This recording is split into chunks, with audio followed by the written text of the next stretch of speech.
Tomek, go on. Hello guys, as you know from the announcement, I'm Tomek. I'm working at Software Mention, and today I want to tell you about the toolkit that we created that was mentioned on the first presentation by David. And this is a bit of a clickbaity title because I don't know how many of you guys know Foundry. Raise your hand if you do.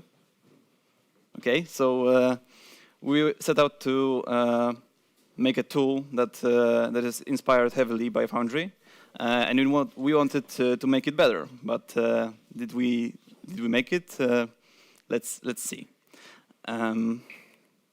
So I want to introduce you about to the team at Software Mention, which is called Crypto Mention. Like it's a pretty common pattern that we saw in crypto space that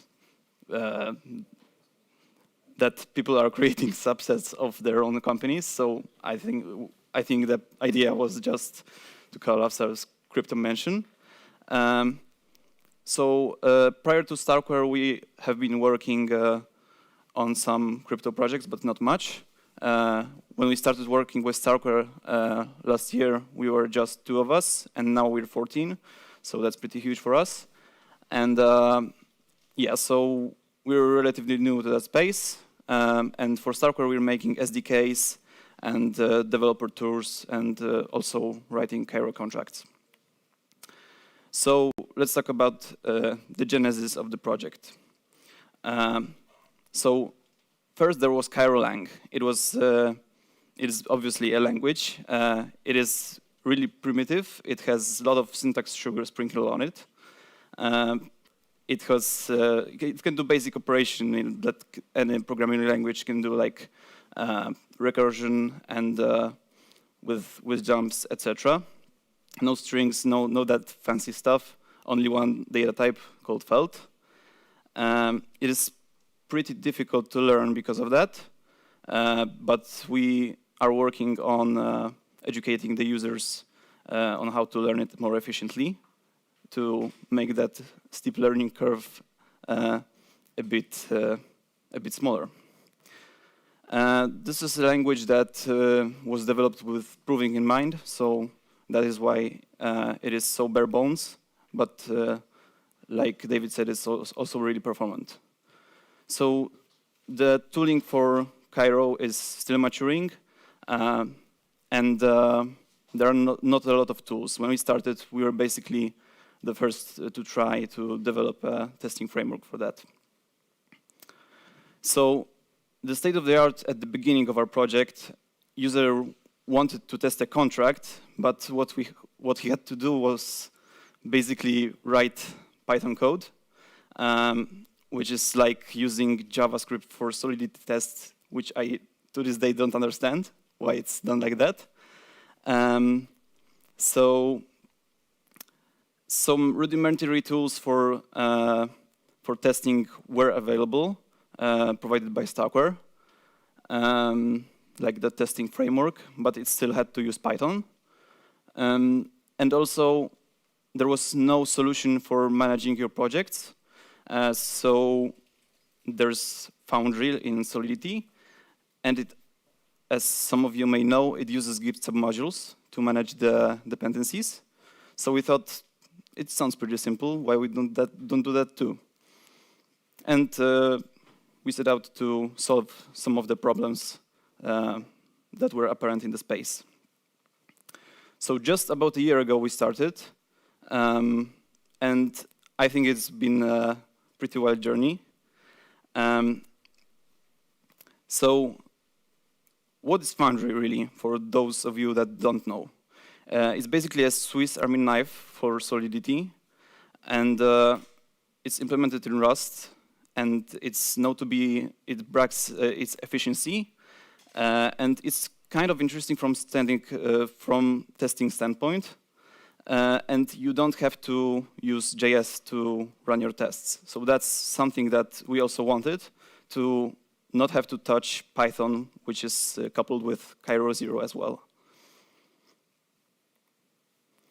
Okay, so in Solidity, the most interesting features were testing with cheat codes, like the operations that it allows you to do is illegal normally on the blockchain. That's why it's called cheat codes. With basic test setups, also fuzzing, yeah, and dependency management with Git submodules, like I said. Some blockchain interaction and interesting profiling features like showing how much gas your test consumed. Okay, so protostar. We kind of copied a lot at the beginning from Foundry. So we did contract-based tests. So basically your test is a contract. And adding, removing dependencies through Git submodules. We also had a project configuration file written in TOML, which is, I think, we kind of improved upon Foundry, because it has some pretty interesting features for using different profiles, for your CI, for your test environment, and for the production. And also, we implemented our own fuzzing and parametric tests, and structured interactions to deploy your contracts, interact with them, call them, etc. Okay, so how does it look like? So this is a slide of code. I promise you, there are only two. This is the TOML configuration file, and it consists of a few sections. You can define your contracts, you can configure your commands, and also commands with combinations with different profiles. And it all works really neatly. We're proud of it. And this is the test code itself. So I tried really hard to fit this into one screen. Forgive me, Cairo 0 is really verbose. So here there's simple tests written with usage of protostar's features. There is a setup at the top called this setup function with underscores. This setup works for, executes basically for each test case in the file, like setups in other testing frameworks. And there is one test case. And then we have some cheat code usage. So right here, cheat codes are deploy contract and also warp. Those two are basically used to declare and deploy a contract from the code directly, which you can't really do normally, because declaration has to be a separate transaction.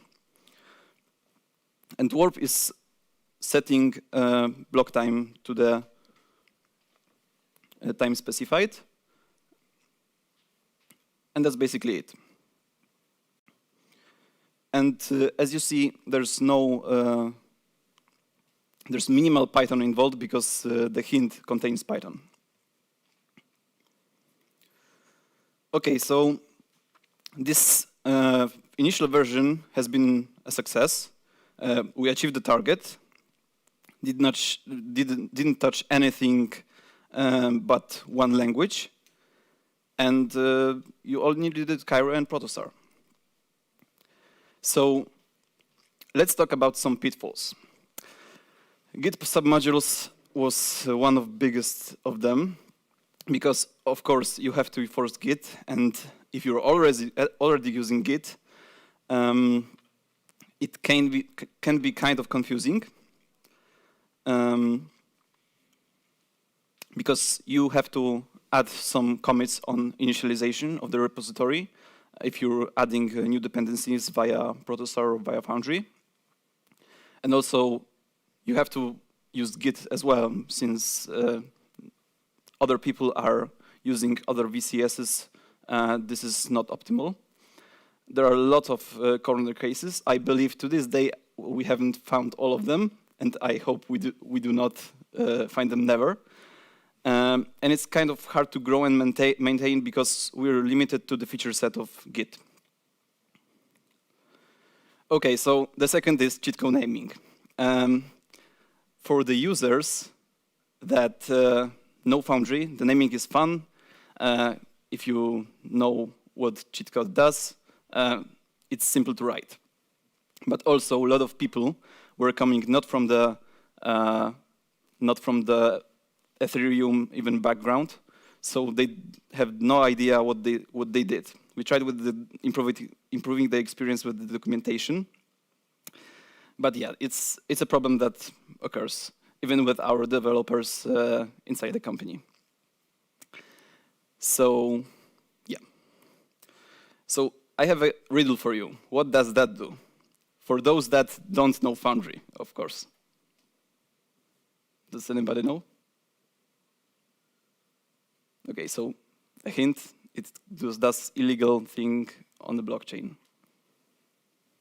It changes the identity of the caller. It's really not obvious, and when you see it first time in the code, it can be really confusing. So there is also like a more complex problem that we encountered with the contract-based tests. There is a lack of distinction between end-to-end tests and unit tests. And because of that, many users were using the very heavy deploying contract than testing the deployed contract. In reality, it was easier and lighter to run a test which only imports the functions and test them directly in your test contract. And in general, Python is not very fast, but I believe that ecosystem is changing rapidly, and that is something that we also have in mind to improve. So the second thing is the approach is poor caching capabilities. Because the test is a contract, we have to always recompile the whole thing, and there is no way to cache this anyhow and bring the protostar any closer to the Foundry performance. And basically, we kind of tried to optimize it, but it was impossible from like theoretical standpoint. So we redesigned the whole thing, and I think it's still work in progress, not deployed yet, but I think we've pretty much solved the issue. And also Python executables. One of the things that occurred to us when beginning the project is that installation of Foundry is really fast. It downloads almost instantly, runs almost instantly, and has a lot of built-in features like Windows support, which we don't have because our implementations don't allow that.